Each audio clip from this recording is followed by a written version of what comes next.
লিসানিহি ওয়া ইয়াদি, পরিপূর্ণ কথা বলছেন, পরিপূর্ণ মুমিন মুসলমান ওই ব্যক্তি যার জবান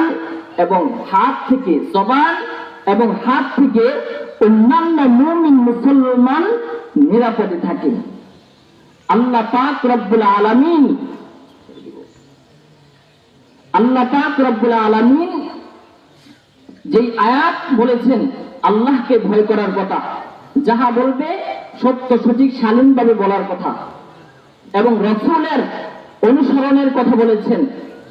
হাদিসের মধ্যে বলেছেন হাত এবং মুখের দ্বারা অন্যান্য মুমিন মুসলমান নিরাপদে থাকে, পরিপূর্ণ মুসলমান তারাই।